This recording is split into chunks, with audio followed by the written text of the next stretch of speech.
ॐ अज्ञानतिमिरान्धस्य ज्ञानाञ्जनशलाकया चक्षुरुन्मिलितं येन तस्मै श्रीगुरवे नमः। श्रीचैतन्यमनोभीष्टं स्थापितं येन भूतले स्वयं रूप कदा मह्यं ददाति स्वपदान्तिकम्। नमो विष्णुपदाय कृष्णप्रेष्ठाय भूतले श्रीमते भक्तिवेदान्तस्वामिनिति नामिने। नमस्ते सारस्वती देवे गौरवाणी प्रचारिणे निर्विशेष शून्यवादी पाश्चात्य देशतारिणे। वाञ्छाकल्पतरुभ्यश्च कृपा सिन्धुभ्य एव च पतितानां पावनेभ्यो वैष्णवेभ्यो नमो नमः। जय श्री कृष्ण चैतन्य प्रभु नित्यानंद श्री अद्वैत गदाधर श्रीवासादि गौर भक्त वृंद। हरे कृष्णा कृष्णा कृष्णा हरे हरे, हरे Ram Ram Ram Hare Hare.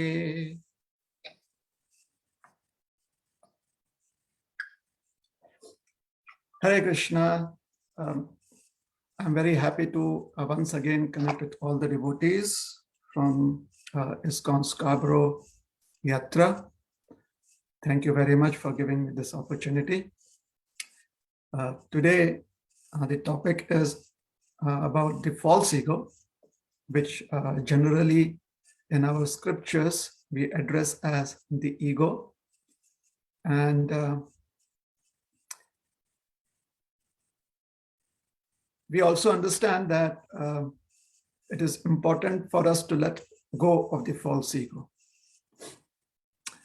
The problem is that in this material world, because we have this material body, we have material senses, we have the mind, which has so many impressions, and we have so much data and information for our intelligence to process regarding material affairs, that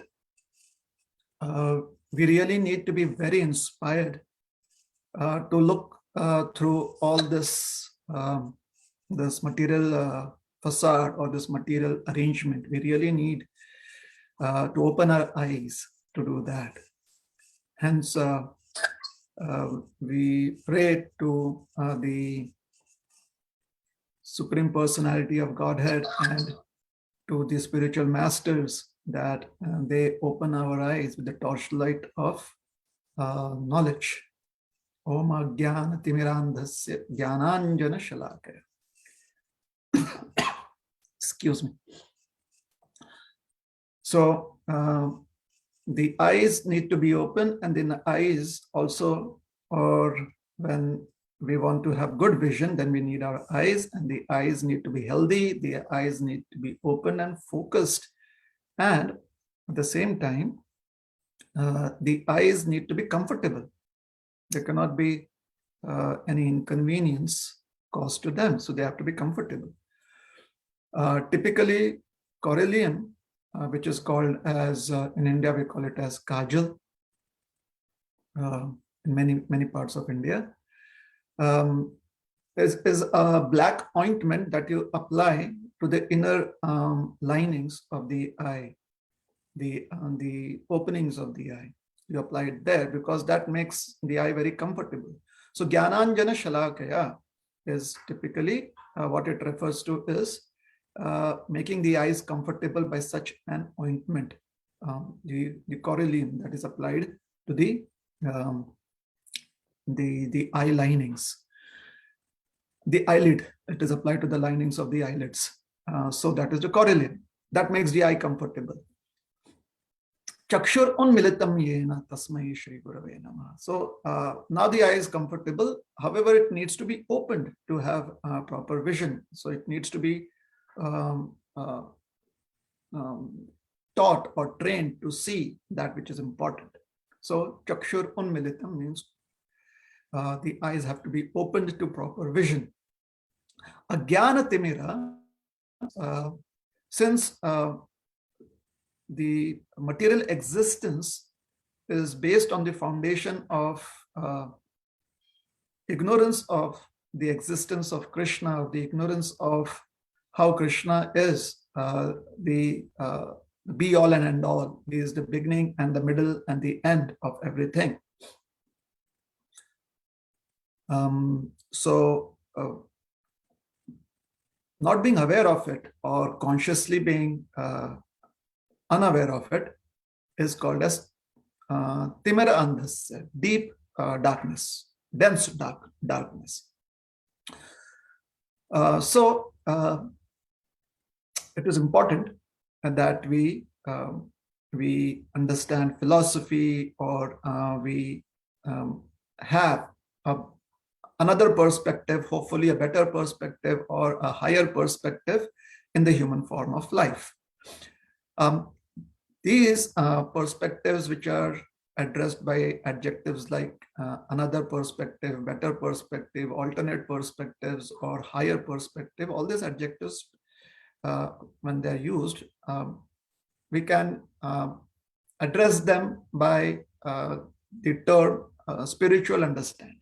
So spiritual understanding basically refers to these various adjectives for perspectives, the kind of vision that one should have in the human form of life. So spiritual upliftment is important in the human form of life.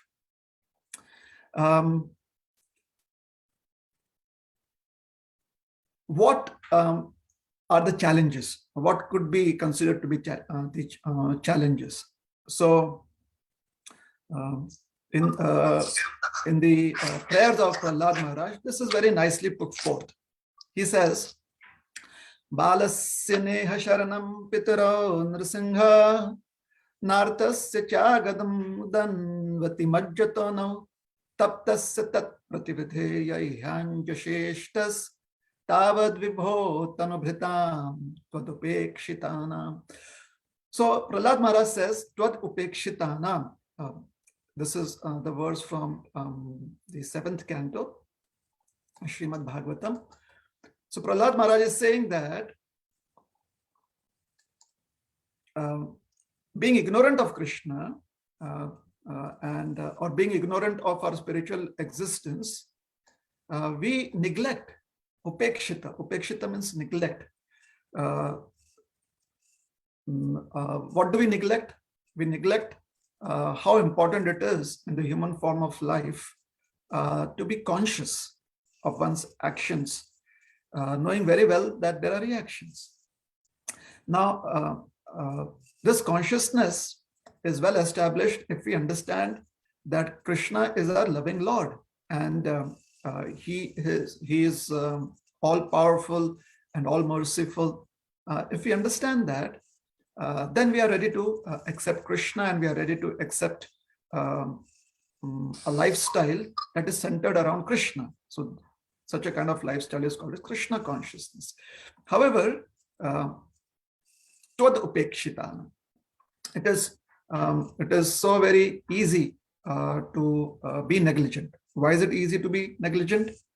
Negligence comes when we feel, or negligence is expressed towards those objects or those situations in life which we consider to be less important or not important at all. That is why we become negligent. For example, when we are on the road driving, and we kind of become a little, let's say, relaxed or inattentive.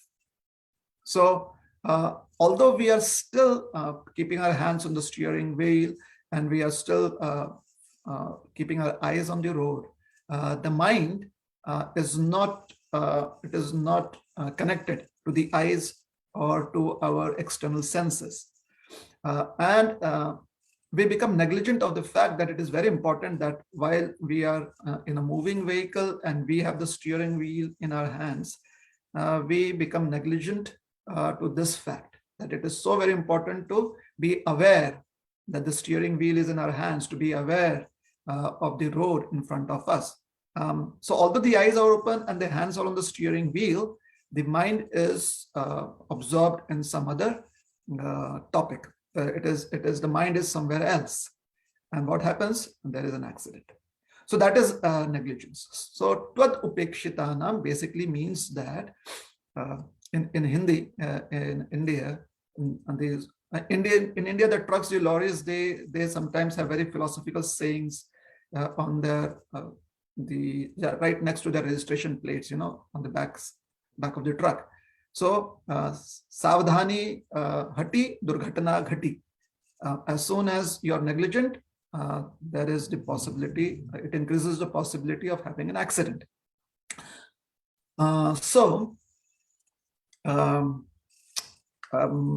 Upekshitanam, negligence.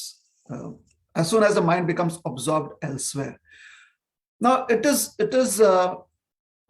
common sense to understand that we actually have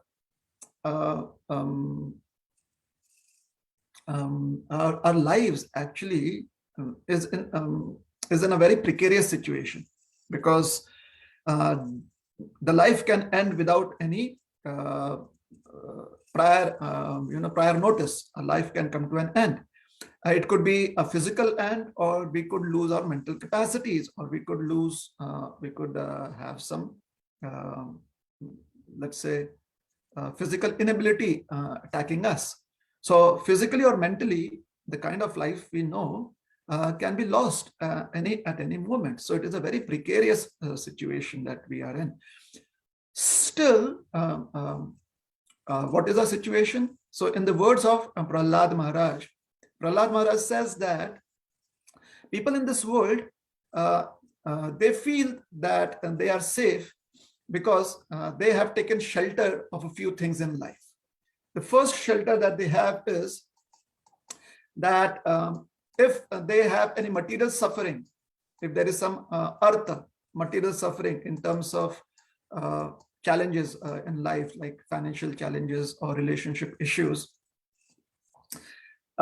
they think that this can be relieved by some endeavor in our material life. For example, if one is sick, then one can take some medicine to cure our sickness. Or if one has godfathers or godmothers, we have godparents. Basically, we have somebody who assures us that don't worry, I'm there to take care of you. So we feel sheltered like that. So these shelters, like medicine, can give us definitely relief. A more powerful person, for example, a godparent, can indeed give us some shelter.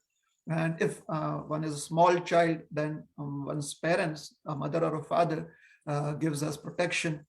So yes, there is some element of shelter or protection there.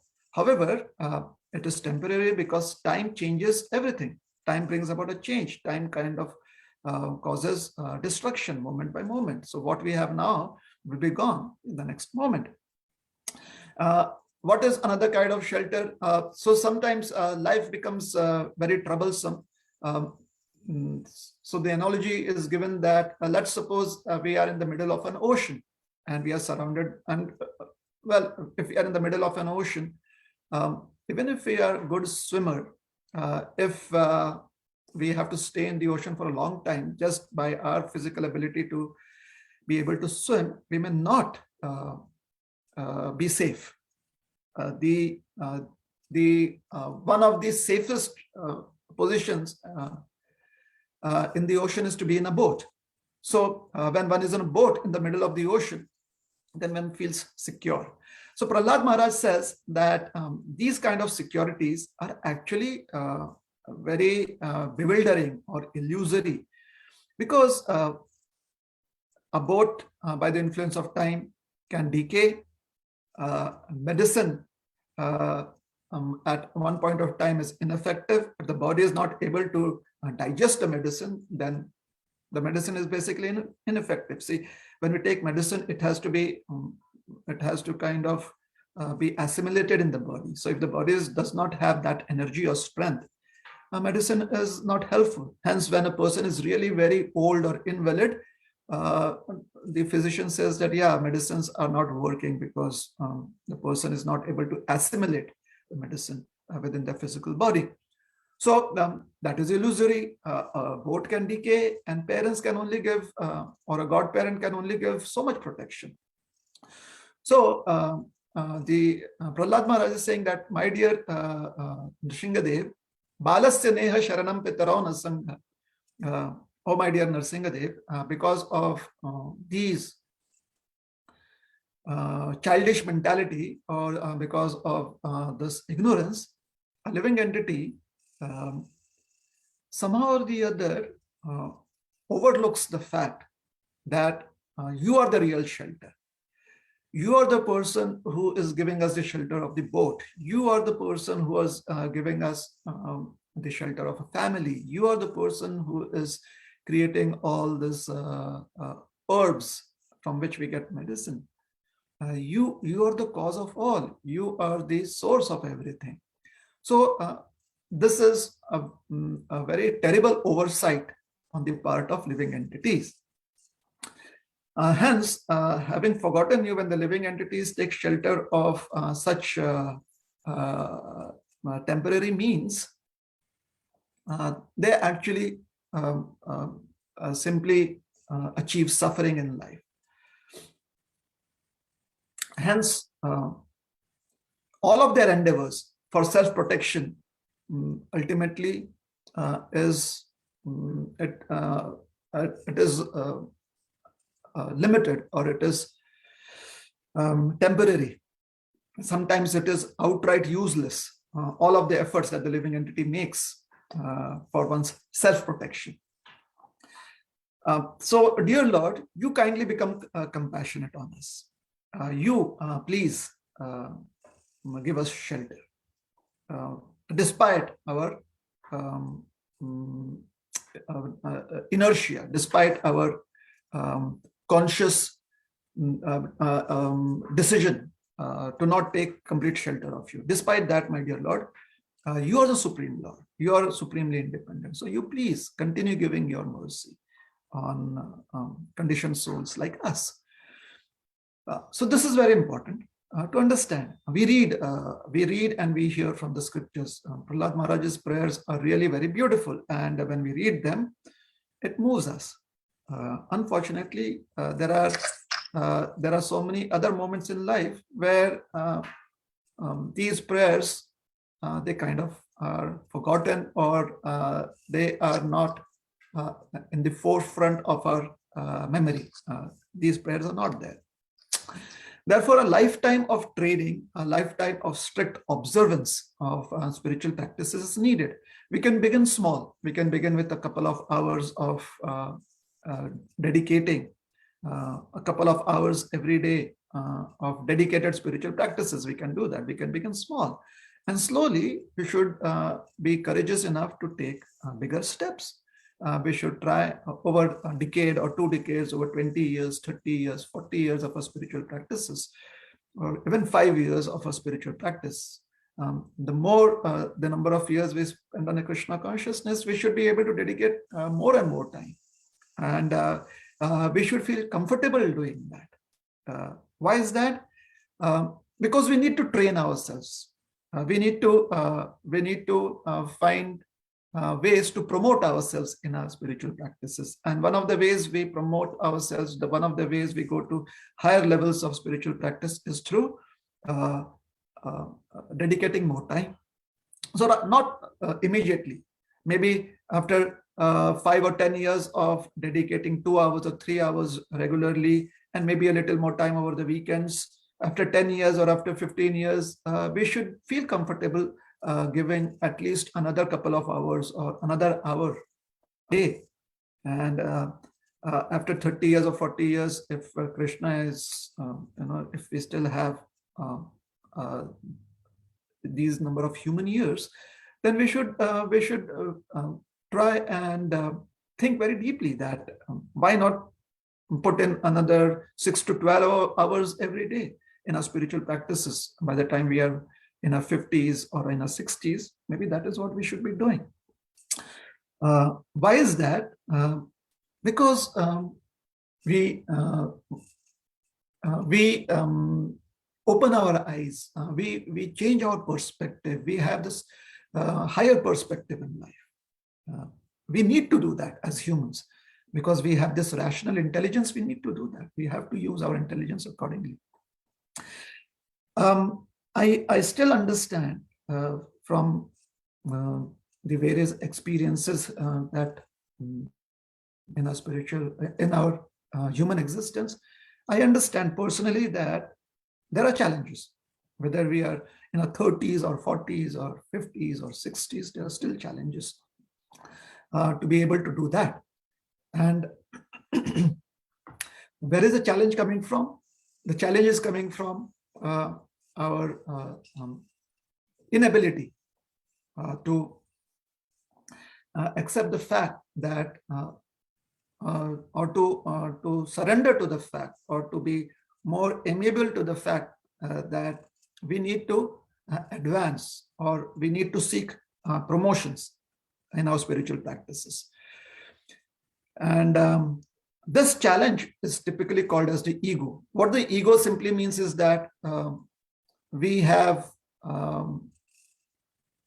fixated in a particular understanding of our existence or personality. We are fixated in that. That is the ego. So the ego can manifest in arrogance. It could manifest in very harsh dealings with others. Those are the manifestations of the ego. And such a person may be called as egoistic. However, ego is simply our fixated understanding of who we are. And if that fixated understanding is that we are the eternal servant of Krishna and the servant of the Supreme Lord, who's served by so many devotees, then it is helpful. However, if the fixated ego is anything else, then it becomes a challenge to us finding inspiration over so many years of a practice of Krishna consciousness. I would like to now tell you a story. However, before I tell you a story, just a very inspirational quote is that a bad day for our ego is a great day for us. When we say us, we mean spirit soul. So maybe I should just say that a bad day for our ego is a good day for the soul. So this is very helpful. When we say ego here, we mean the false ego. So let me tell you a story which will help us, which will help us connect the instruction given by Prahlad Maharaj and the prayer that Prahlad Maharaj is offering to Lord Nrsimha. He's asking Lord Nrsimhadev to please continue bestowing his mercy on all of us. The Supreme Lord is always merciful, without a doubt. So this story will help us connect the two, that how we become comfortable finding temporary shelters in our life, and the Supreme Lord is being very merciful, still is sending out messages to us. He's still trying to reach us out of his mercy. There was once a saint who traveled to a holy place, and there he was very happy to be in the holy tirth, in the holy dham, the holy place. And since he was going to spend some time there, he found shelter at an ashram. So this ashram building, a monastery. So the manager of the monastery welcomed him. He saw the saint and was very much touched by him. So he welcomed him into his monastery and he gave him a room to stay. So the monastery was on two levels. The lower level, which in India we call as the ground floor, and the upper level, the first floor. Or here we, in the US, I think we call it as, and in Canada, North America, I think we call it as the first floor and the second floor, the first level and the second level.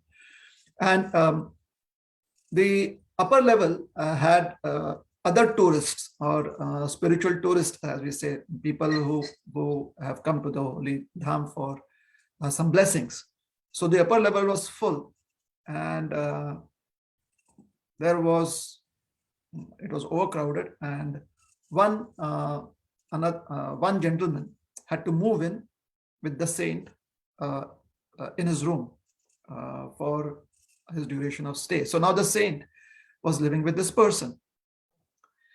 Now in Bhagavad Gita, Krishna says that Ya Nisha Sarva Bhutanam Yasyam Jagrati Sanyam Tasyam Jagrati Sanyam. So what is considered to be night for the ordinary materialistic living entities is day for the self-realized person.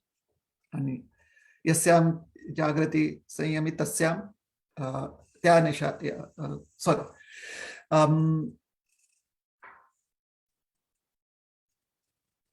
Okay, right now I'm mixing up my verse, so it will come to me later, a little later. Sorry for that. Anyways, that which is night for the saintly person is day for the materialistic beings, and that which is day for the saintly person is night for the living entities.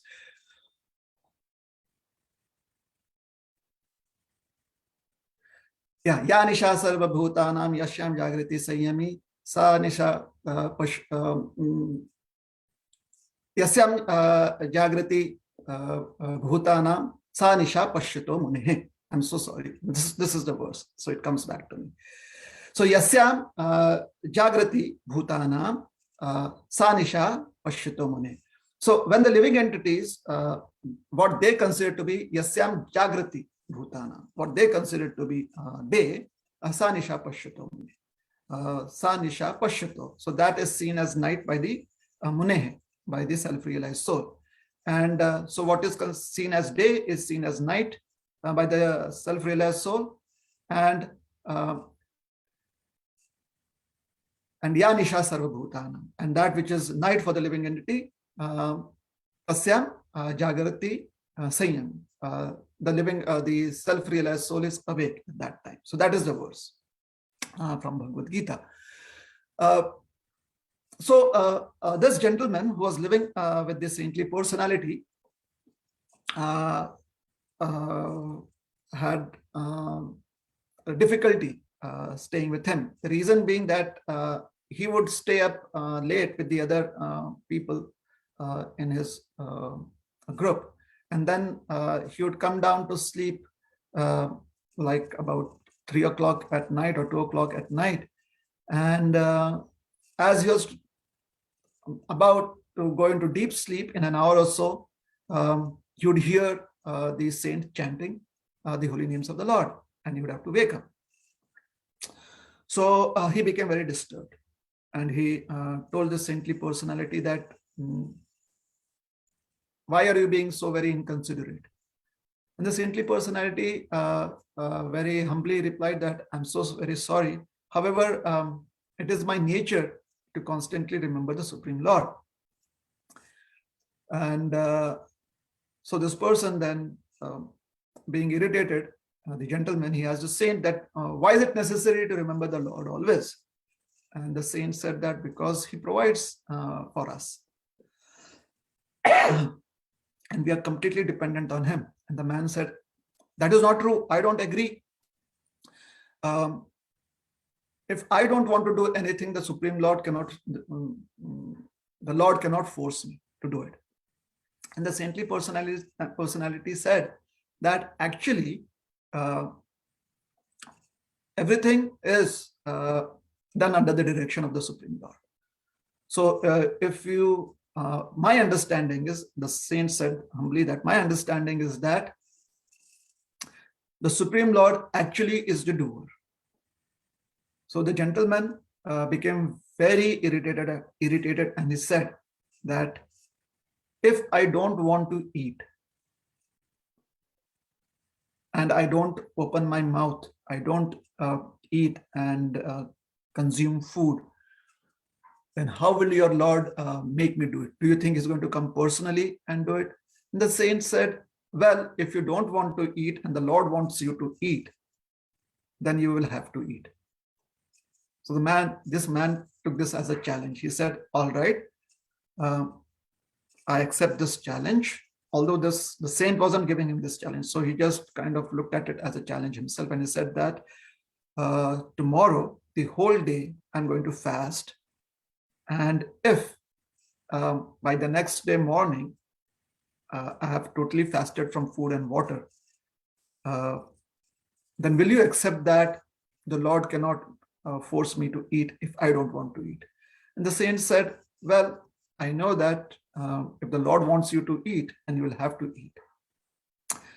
However, if you want to challenge the Lord, then it is up to you. So he said, yes, I will prove it to you. The gentleman said that I will prove it to you that this won't happen. So he took this challenge very seriously. Hare Krishna, Krishna Krishna, Hare Hare. Hare Rama, Rama Rama, Hare Hare.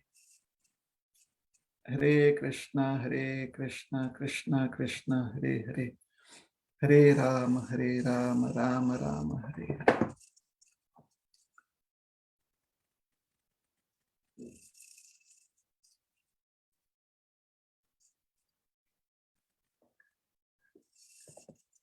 Hare Krishna, Krishna Krishna, Hare Hare. Hare Rama, Rama Rama, Hare Hare.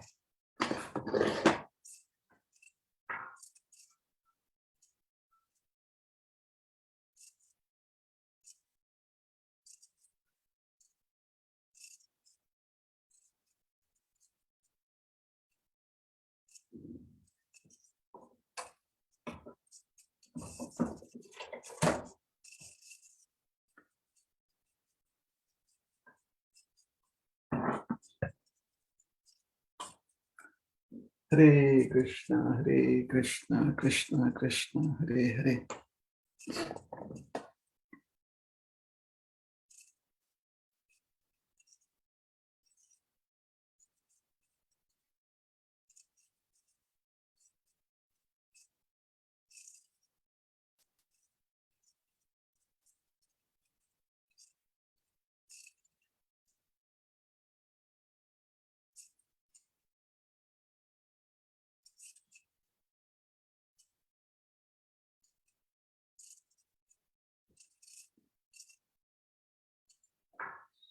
Hare Krishna.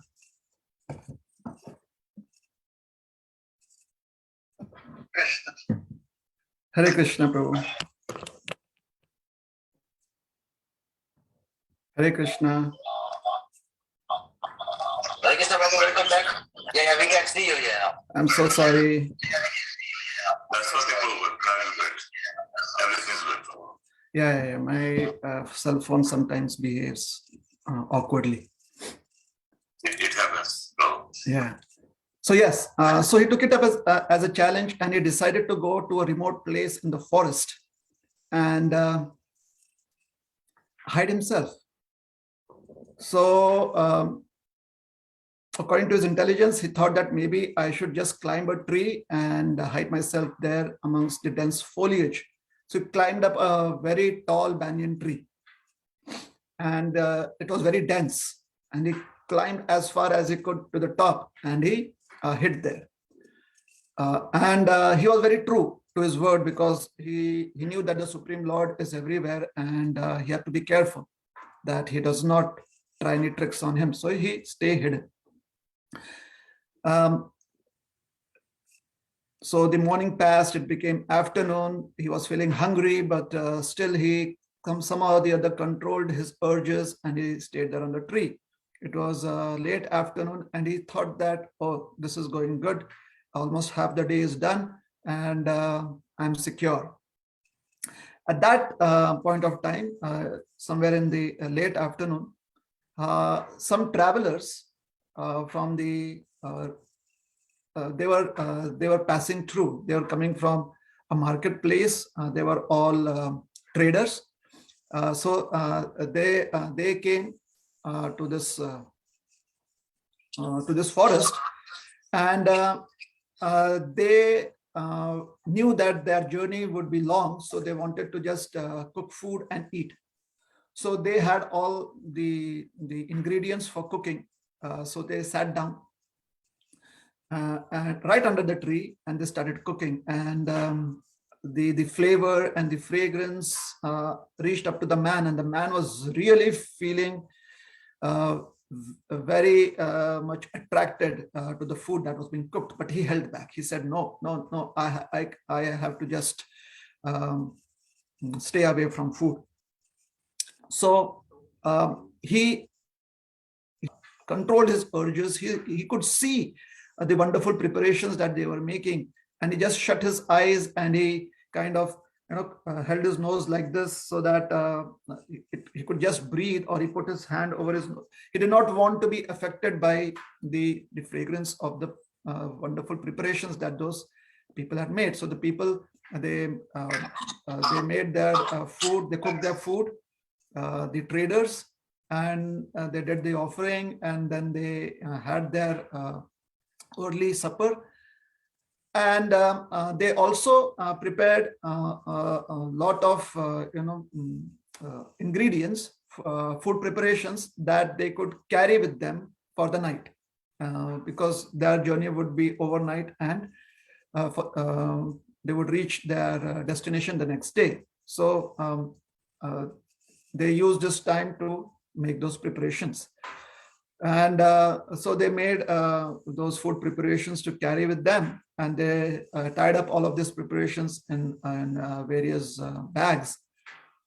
At that moment, there was a huge commotion. Somebody came running, and he said that there are dacoits coming this way, and they're chasing us, so run for your lives. So all of these traders, they ran for their lives. They left behind all of that food preparation, and they left. So now this man was alone, and he really was feeling very hungry, and he looked at all those bags, the cloth bags, and the other bags, the containers that were filled with food, and he knew what was in it. However, he found the strength to not come down and eat it. Meanwhile, the dacoits came running through. And the dacoits found the food, and they were very excited. And one of them, some of them really were, they were about to eat the food. But the leader of the dacoits, he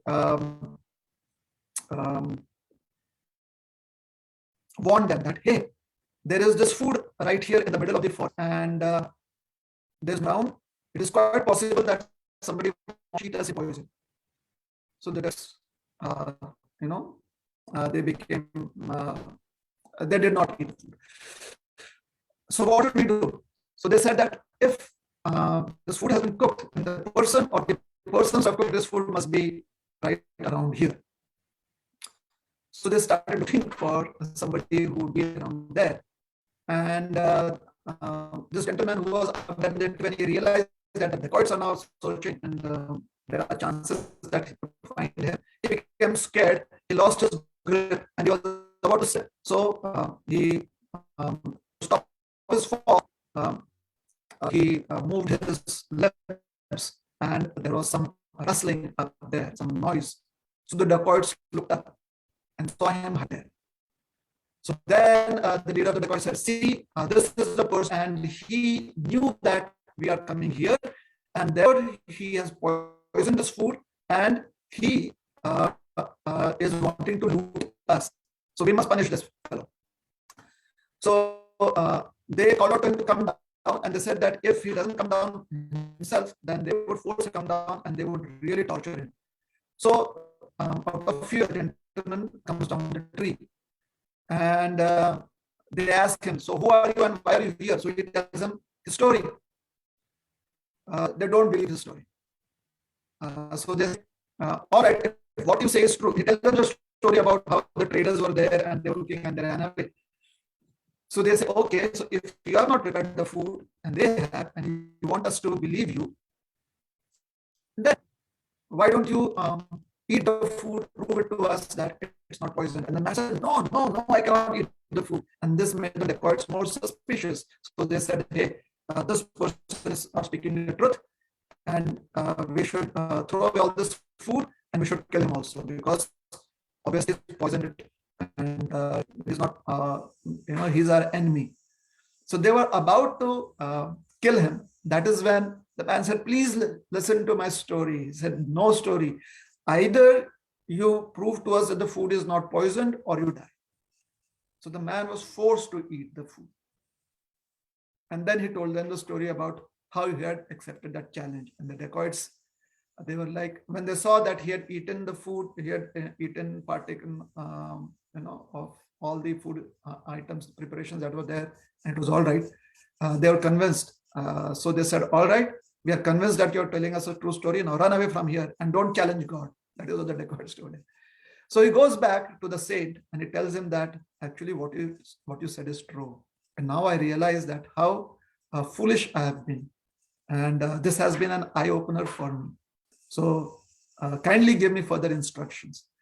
And the gentleman, he had a complete change. It was a life-changing moment for him. Game changer, as you say. So he became actually a very, very well-renowned saint in India.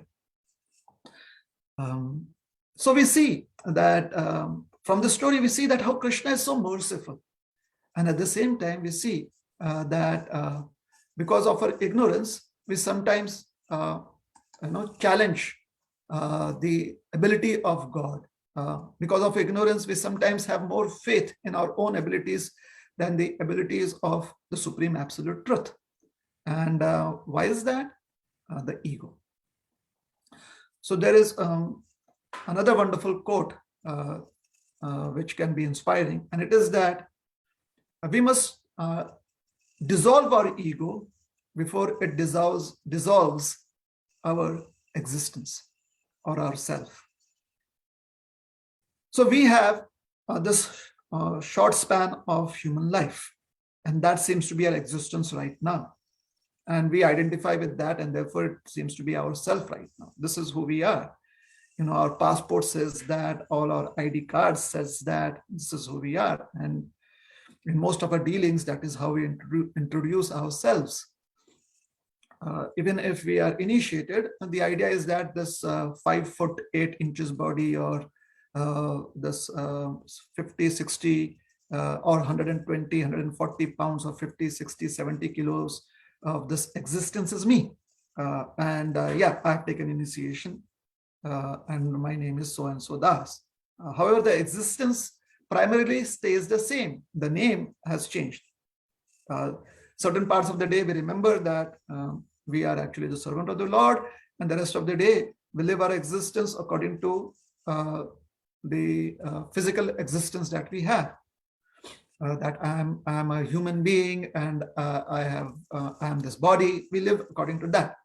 So unless and until we dissolve our ego, this fixated understanding of our physical existence, unless and until we dissolve our ego, we are in a very dangerous situation. Hence, we must dissolve our ego, and the practice of Krishna consciousness trains us in this process.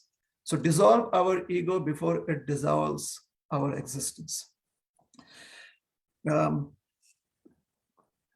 Mukundamala Stotra, King Kulashekar has prayed wonderfully, which this prayer is very helpful because it keeps us inspired. Idam shariram parinam peshalam patanta vashyam shatasandhi jarjaram kimoshadam Chasi Mudha Durmate Niramayam Krishna Rasayanam Piba. King Kulashekar is praying that there is something known as Krishna Rasayanam. And this Krishna Rasayan is actually prophylactic, and it's it can be used prophylactically. It can be used as a preventive measure. The preventive measure to prevent what? What is it prophylaxis for? Prophylactic towards the short span of human life that we had. It is a cure, and it also helps us prevent death. Otherwise, idam shariram parinam, if we believe in our existence as a human being, as a physical being, if we believe that that is the be all and end all of our existence, and therefore I eat to exist, I do chanting to exist, or I have relationships to exist. And what is our existence? The physical body. That, oh, this person said this to me, and that person said that to me, or I said to this person, or I said to that person, or this is what happened to me there, and this is what the community has done towards me.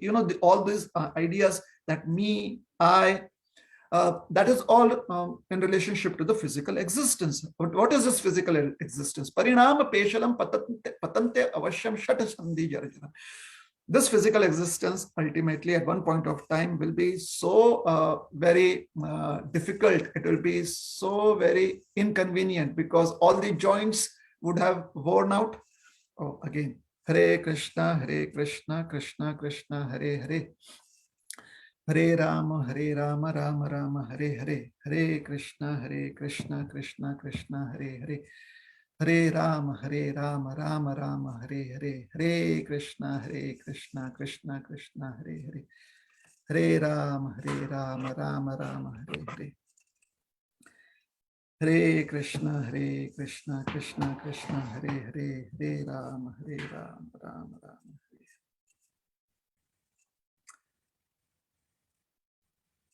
Hare Krishna, Krishna Krishna, Hare Hare. Hare Rama, Rama Rama, Hare Hare.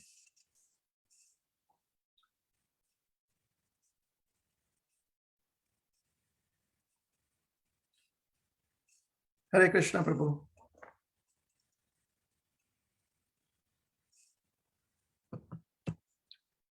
Hare Krishna.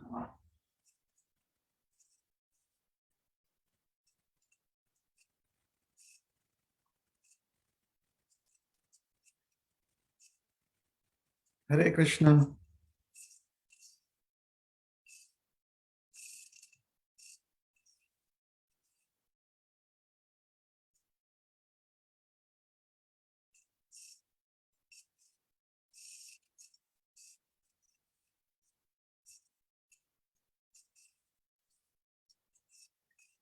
Hare Krishna, Krishna Krishna, Hare Hare. Hare Rama, Rama Rama, Hare Hare.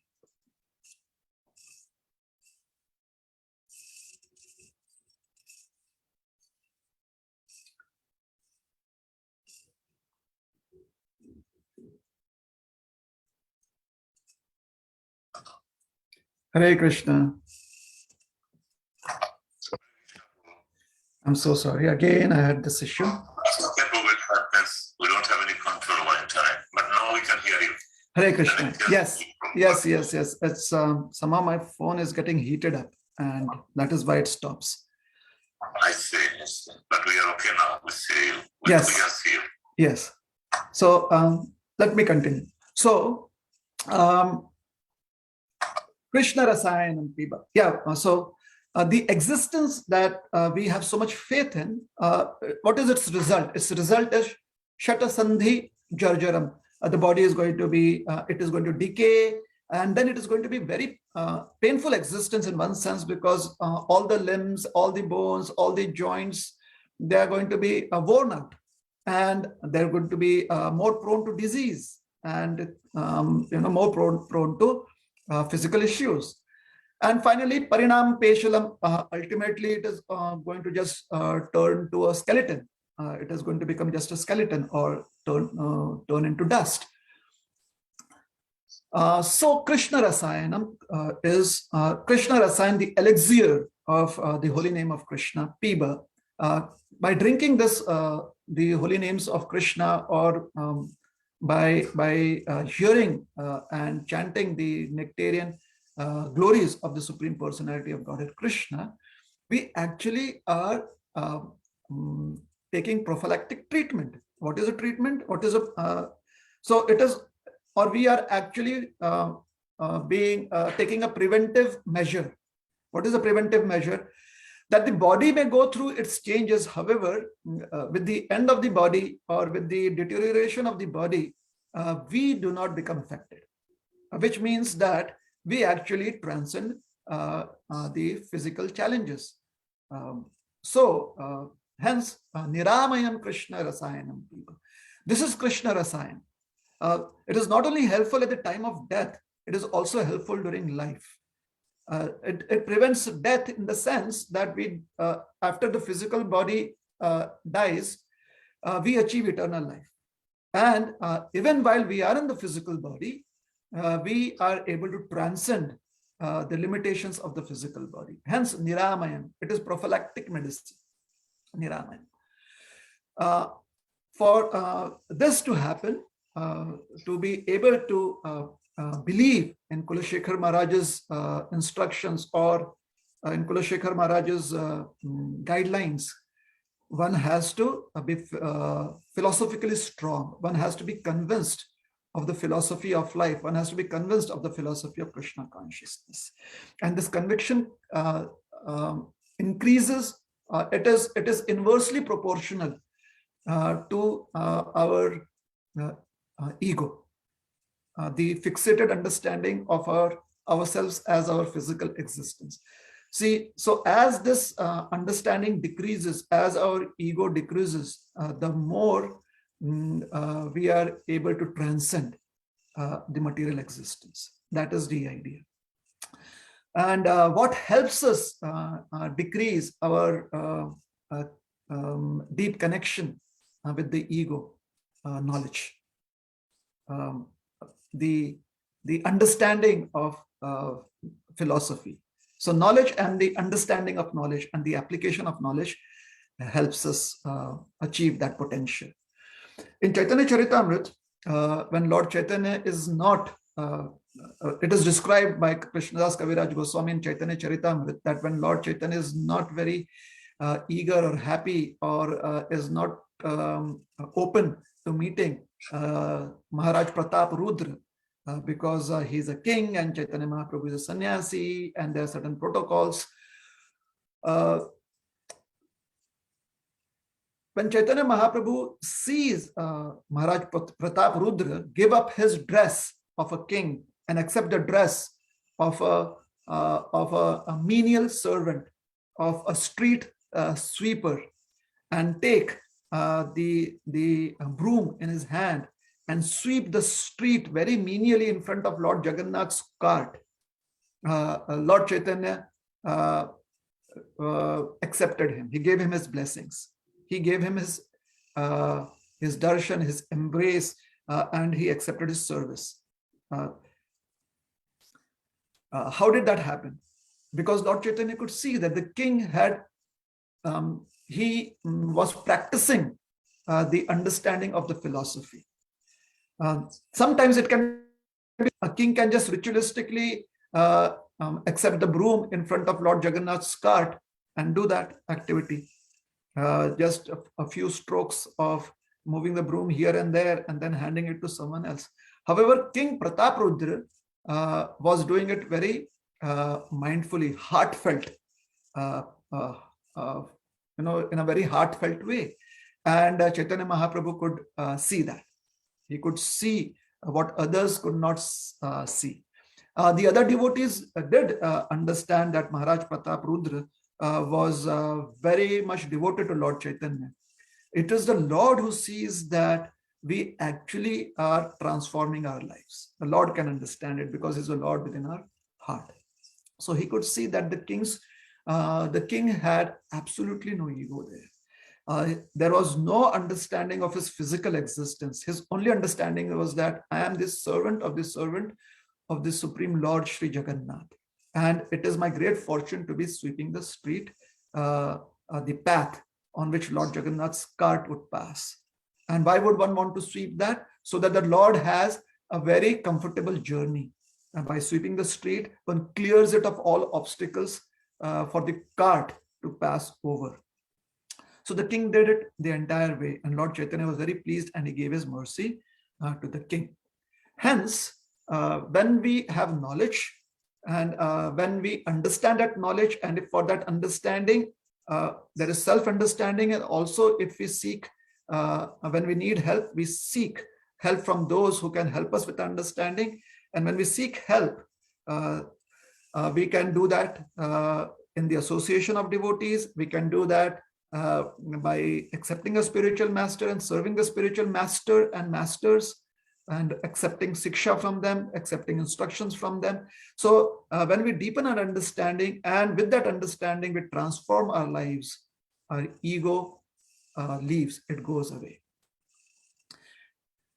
And hence it is, somebody very famously said that the moment one becomes aware of the ego in ourselves, strictly speaking, there is no more any ego, but just an old conditioned mind pattern. And with that awareness, we can deal with that old conditioned mind pattern and just trash it away. So the ego and awareness are the opposites of each other. Ego implies unawareness or ignorance, and therefore awareness and ego cannot exist together. Hence, if we are practicing Krishna consciousness, we can say comfortably or confidently that we are actually practicing as long as there is the dawn of awareness, or as long as there is the light of awareness, or the light of transformative understanding. And if we can understand that it is simply a ritual, although we are doing certain practices, however, it can simply be a ritual, which basically means that it is not heartfelt if there is unawareness or lack of knowledge. And unawareness is it coexists with the ego. Ego and unawareness, or ego and ignorance, go hand in hand. And eternal life and the understanding of being the servant and the servant of the Supreme Lord Krishna goes hand in hand with enlightenment. So, coming to our title today, ego's ultimate disappointment is an enlightenment.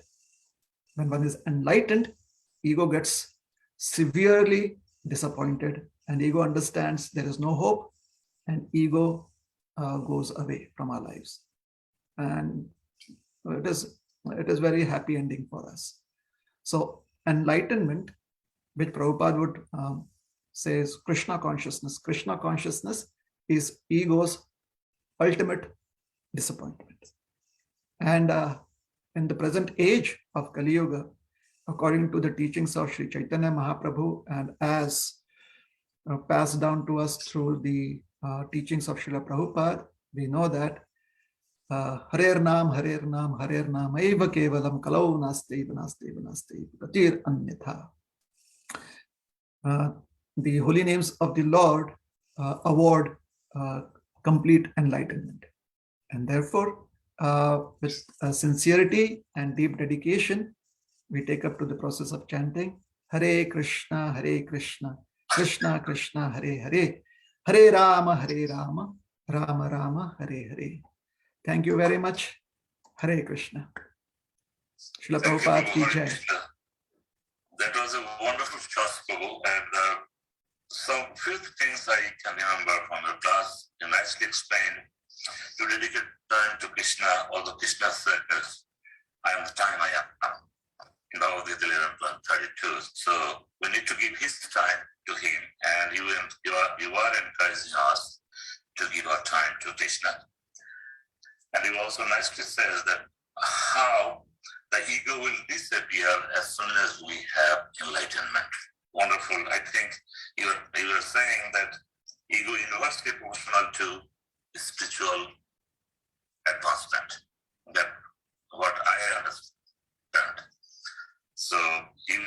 increases, spiritual development goes backward, downwards.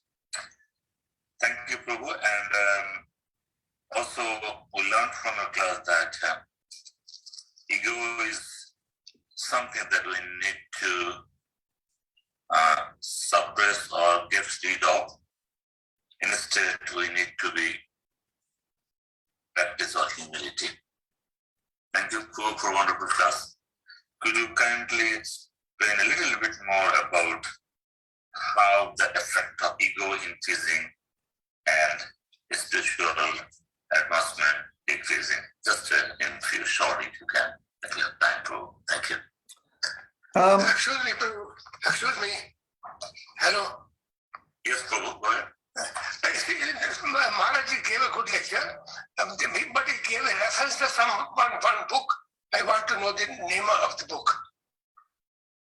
Because he is referring to the ego or something like this. One word he used is prophylactic. And the other word I don't know, he gave reference for some book. Yes, the book is Mukund, it is a prayer composed by King Kulashekhar, and it is called as Mukundamala Stotra, and we have it available at our ISKCON bookstores or even the online ISKCON store. Srila Prabhupada has given his translations on it. Okay. Thank you very much. Thanks. You're welcome. So, Amar Thakur Prabhu, your question, how you were wanting to understand how unawareness leads to increase in ego, or when we do our practice when we do our spiritual practices without being mindful, then how it leads to the increase in ego. That is a question, isn't it? Yes, Prabhu. Yes, Prabhu. Thank you.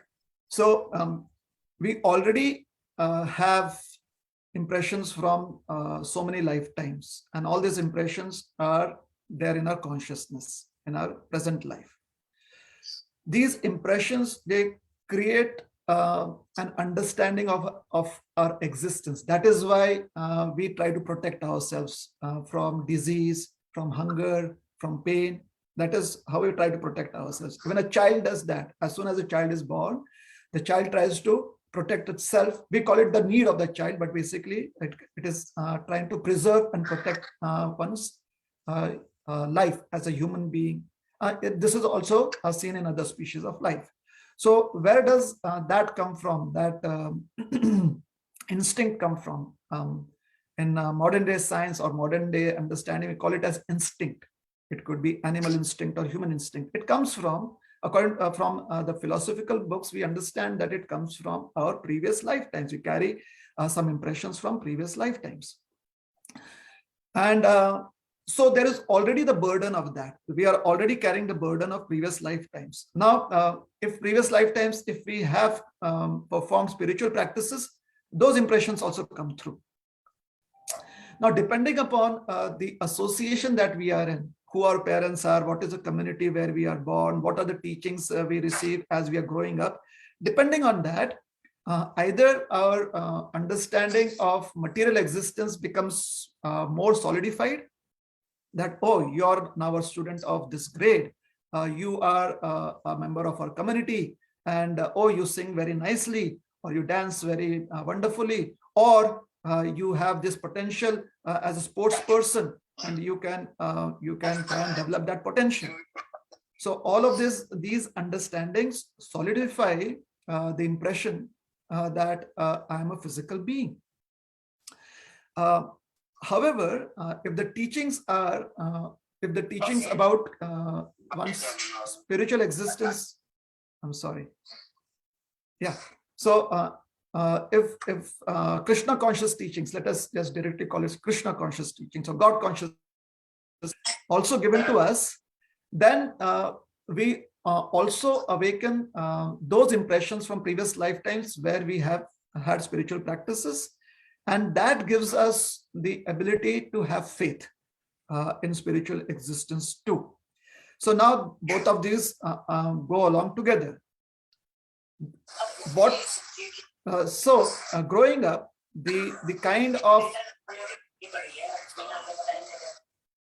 growing up, growing up, the kind of inputs that we take defines the ambitions that we have in life.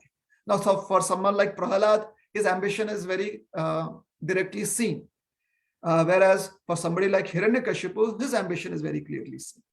Hiranyakashipu could understand that Lord Vishnu is the root of all existence. However, his ambition is to be better than that.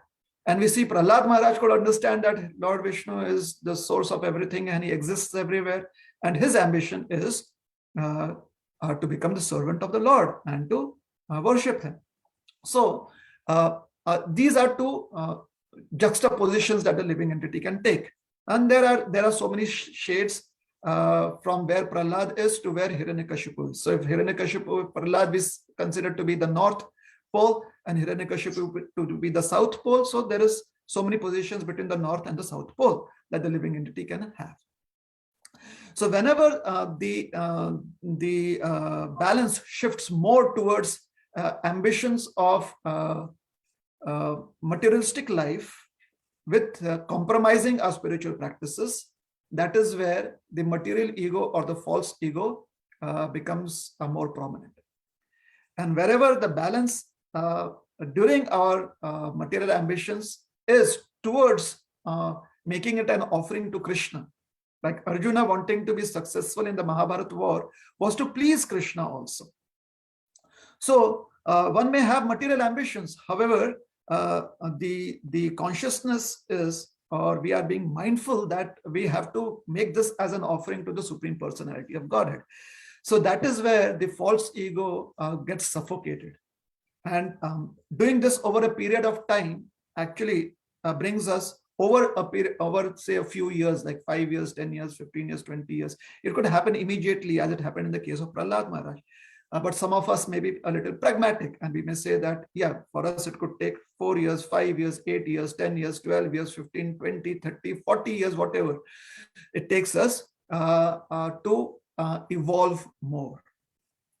So what makes the ego increase is when we run after our material ambitions, or we try to achieve our material ambitions at the cost of our spiritual upliftment, at the cost of being mindful or being thoughtful or being absorbed in our spiritual practices. For example, if we are chanting the holy names of the Lord, but at the same time we are thinking about our material affairs and management of our material affairs, so there is a drag in our spiritual evolution. So it is as if our legs are bound by some weights, and it is although we are trying to make spiritual progress, it is very slow, or it is not happening because of this weight that is there. Hence, Prabhupada would always he would always try to motivate us, Srila Prabhupada, by saying that we have to be conscious of Krishna in each and every activity of our lives.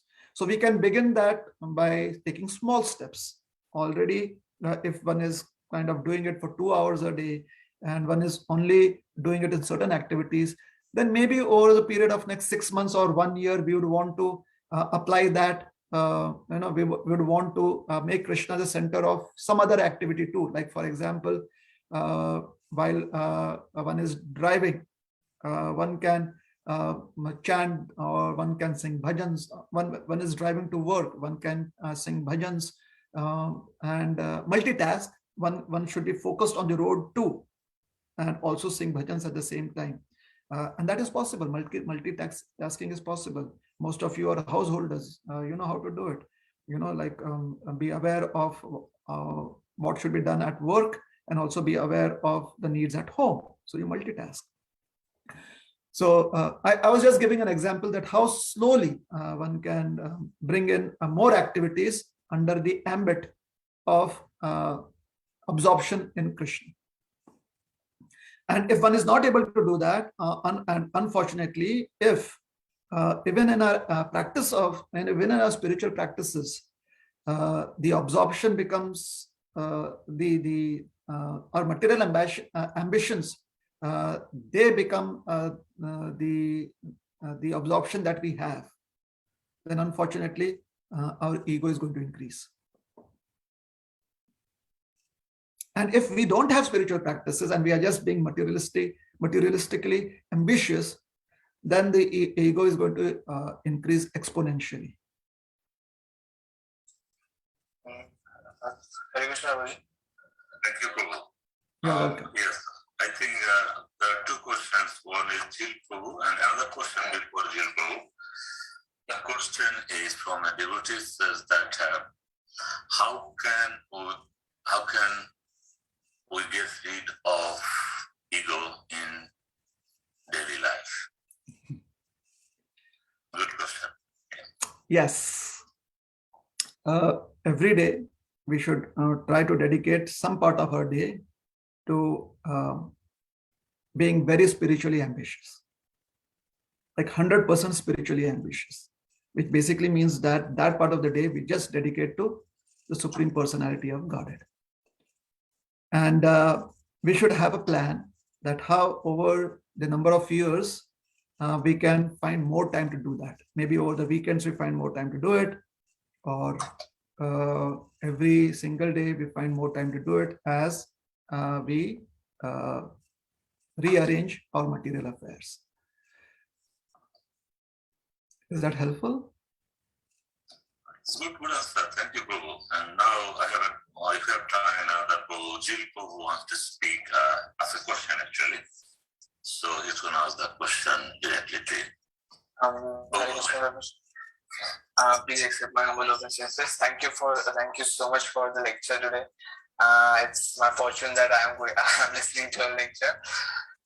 So like the question is that like sometimes it happens that when you try to enlighten someone, like or tell anything to someone, but due to their ego's disappointment, their ego gets more inflated and they get hurt. Like they feel like, oh, why are you teaching me? Like, who are you to teach me this way? So like at this point, like what should we do? Thank you for your question. And I also feel very fortunate to be in your association. And I am very thankful to you that you very patiently heard what I had to share. So thank you very much for that. Coming back to your question. Whenever we have an experience where other people seemingly are not receiving our words of enlightenment that we are trying to share, when it appears like that, personally, when that happens to me, it kind of makes me aware that this is the same experience that Krishna must be having with me on so many occasions in my life. Because he is every moment offering spiritual enlightenment, and there are so many times in the day that I kind of am not accepting it. And then I think, this is just my personal realization, then I think that Krishna is still so patient and still so caring. So if I understand that Krishna is within my heart and all the knowledge is coming from me, is actually coming from Krishna, who is the Lord in the heart, because he gives knowledge, he gives remembrance. So when I'm speaking with another person, let Krishna in the heart speak to that person. And Krishna is very patient. So if today that person is not able to accept what Krishna is offering, the Paramatma within the heart is offering, then the Paramatma is going to patiently find so many other moments to do that. The Paramatma is always going to try to connect with the other person. So since the Paramatma wants to be patient with the other person, I, as the vehicle where the Paramatma is situated, I may also want to be patient to let the Paramatma work without me causing any obstruction. So least resistance on my part. So patience is a good virtue, I guess. At the same time, we will want to be as transparent as possible, so that the Paramatma can transmit that knowledge to the other person. Okay, Prabhuji. Thank you so much. You're welcome. Thanks, everyone. If anyone still have a question or can ask. Yeah, Prabhu, this is it's me, Dhiranidhai. Haribol, Harikrishna, Rohit Priyadas Prabhu. So thank you very much for the wonderful class today. And my question is, Prabhu, this in pandemic situation, and people we cannot have the close associations. What is your advice? How we can keep those association? Get into touch with the devotees, and how any advisable methods there, so that I can follow that. Dear Nitai Prabhu ki jai. Dear Nitai Prabhu is a transcendental Narada Muni of ISKCON Scarborough. Yes. Good question. Short answer, dear Nitai Prabhu. I think this pandemic has given us the opportunity to be physically Bhajananandis and virtually Goshtyanandis. Okay. So Okay, Prabhu. a Bhajananandi is someone who practices solitary spiritual practice, right? Yeah. And Goshtyanandi is someone who practices, who has spiritual practices in the association of other people, where there's discussion. Yes. So on the Yes. virtual platform, we can be Goshtyanandis, we can discuss Krishna consciousness. And because physically there are limitations now, we can be Bhajananandis. We can do our own solitary spiritual practices. Yes, Prabhu. Yes, Prabhu. Nice answer. Thanks a lot. Thank you. Very good, Prabhu. It's a good learning. The Prabhu's class is always very important, and we get good points to carry and take with us. And the last one, Prabhu said that, yeah, that's nice that virtual is the reality, new reality, that virtual classes are there. So from home, we can attend classes and we can get hear lectures like exalted devotees like Rohini Priyadas Prabhu. He's not in Canada, he's not in Scarborough, but we're listening to him, we're interacting with him. So this is the new reality. Thank you, Prabhu, for the answer. And thank you for giving us your valuable time. You're always with one Scarborough devotees and giving us the spiritual knowledge to prevent better than treatment. Doctor. So your words, I see that you are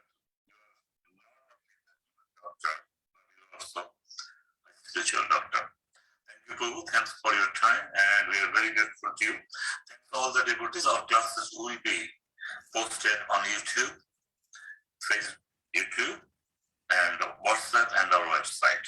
And if you want to hear more lectures from Rohini Priyadas Prabhu, please join on Facebook. He has so many classes, as I said earlier, in English as well as in Hindi.